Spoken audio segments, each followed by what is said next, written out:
दोस्तों, वैदिक क्रांति का यह उद्देश्य है कि वैदिक साहित्य का ज़्यादा से ज़्यादा प्रचार किया जाए, क्योंकि हम भारत व विश्व की सभी समस्याओं का हल वैदिक साहित्य में पाते हैं। आज की इस कड़ी में हम भारत के महान ऋषि मुनियों के बारे में कुछ चर्चा करेंगे। पहला है आचार्य कनाद। आचार्य कनाद ने को परमाणु शास्त्र का जनक कहा जाता है कि इन्होंने परमाणु शास्त्र की नींव रखी। आचार्य कनाद का कई वाक्य हैं कि जैसे इन्होंने कहा कि परमाणु एक सबसे छोटा अणु है, किसी पदार्थ का परमाणु वो कण है जो सबसे छोटा है, वह अविभाज्य है। हालांकि अविभाज्य का सेंस नहीं होता, परमाणु और भी ब्रेकेबल होता है, जो वेदों में और कई ग्रंथों में मिलता है कि परमाणु आगे भी ब्रेक हो सकता है। हालांकि ब्रेक हो सकता है और उसके कई पार्ट भी है, परमाणु से छोटे भी पार्ट है। आगे इस कड़ी में डाल्टन ने इसको समझाया, इसका मॉडल दिया। तो ऐसे डाल्टन के आगे भी और डिस्कवर्ड होता रहा, लेकिन डाल्टन ने इसकी नींव रखी। आप देखिए कितने टाइम का गैप आया है, हजारों सालों का बीच में गैप आया है। हम ज्ञान में कितना पिछड़ गए थे। आप देखिए हमारे पूर्वज जो इतने टाइम पहले एक बता के गए कि परमाणु जैसी कोई चीज़ होती है, उसे इतने सालों बाद फिर डाल्टन ने बताया, और वो भी अपनी मर्जी से नहीं, टिप टाप के ही बताया। तो आप देखिए कि एक विश्व का क्या हाल हुआ ज्ञान के मामले में।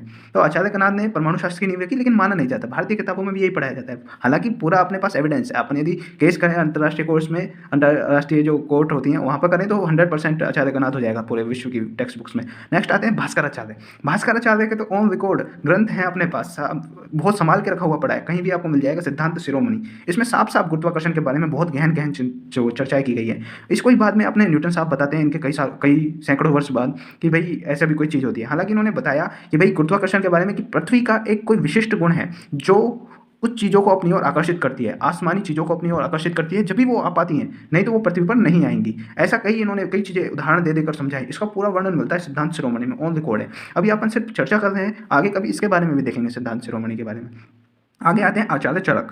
और आचार्य चरक ने एक किताब लिखी थी, चरक संहिता, और ये भी आज ऑन रिकॉर्ड बिल्कुल सेफ किताब है, पढ़ाई जाती है आयुर्वेद के स्टूडेंट्स को। तो आप देखिए ये हमारे पास ऑन रिकॉर्ड चीज़ें हैं। जब भी हम अपनी टेक्स्ट बुक में पाते हैं कि अंग्रेजों के ही नाम, अपने नाम नहीं पाते हैं हम, जबकि ये ऑन रिकॉर्ड इनके ग्रंथों में उपस्थित है सारी चीज़। इन्होंने डायबिटीज, हृदय रोग, क्षय रोग जैसे उस बीमारियों का उस काल में भी, आप सोचिए कितने टाइम पहले की बात हो रही है, उस टाइम में भी क्षय रोग का हमारे पास इलाज था, हृदय रोग, हार्ट डिजीजेस का हमारे पास इलाज था। और आज आधुनिक समय में तो है ही एक है, लेकिन ये हमारे लिए और जानलेवा सिद्ध हो रहा है, क्योंकि ये प्रकृति से छेड़छाड़ करता है, जो एलोपैथी होती है। हमारा नेचुरल साइंस है आचार्य चरक का जो बहुत अच्छा है। भारद्वाज ऋषि विमान शास्त्र की इन्होंने नींव रखी, ग्रंथ लिखा विमान शास्त्र। इन्होंने बहुत सारे मेथड्स से, बहुत सारे तरीके के विमान बनाने के बारे में बताया कि ऐसे शेप भी कई तरीके थी, इंजन भी बहुत तरीके थे, मैकेनिज्म कई तरीके की थी। तो पहले इन्होंने पूरा इस पर एक रिसर्च किया था भारद्वाज ऋषि ने।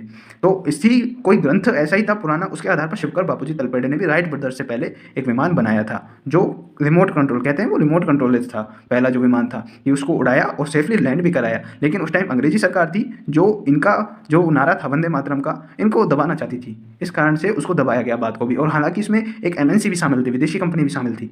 अगले आते हैं कण्व ऋषि। कण्व ऋषि वही हैं जिनके आश्रम में भरत थे, जो भरत जिससे अपना, जिनके नाम पर भारत देश पड़ा है, भरत के नाम पर, शकुंतला के पुत्र, उन्हीं के आश्रम में, ये कण्व ऋषि के आश्रम में पालन पोषण हुआ है भरत का। और कहते हैं कि सोम यज्ञ परंपरा इन्हीं की देन है कण्व ऋषि की। कपिल मुनि सांख्य दर्शन ने दिया, कपिल मुनि ने, इसके लिए ये बहुत फेमस है। पतंजलि ऋषि थे, इन्होंने योग की नींव रखी। आज जो पतंजलि बाबा रामदेव यूज करता है नाम, वो इन्हीं का है, पतंजलि ऋषि का नाम है। पतंजलि ऋषि ने एक ऐसे योग चक्र की रचना की थी जिससे कैंसर का उपचार तक हो सकता है। योग सिर्फ एक एक्सरसाइज ना होकर एक पूरा की पूरा विज्ञान है, एक अध्यात्म है, जो आत्मा को परमात्मा से मिला सकता है। इसी योग के द्वारा ही बुद्ध ने बुद्धत्व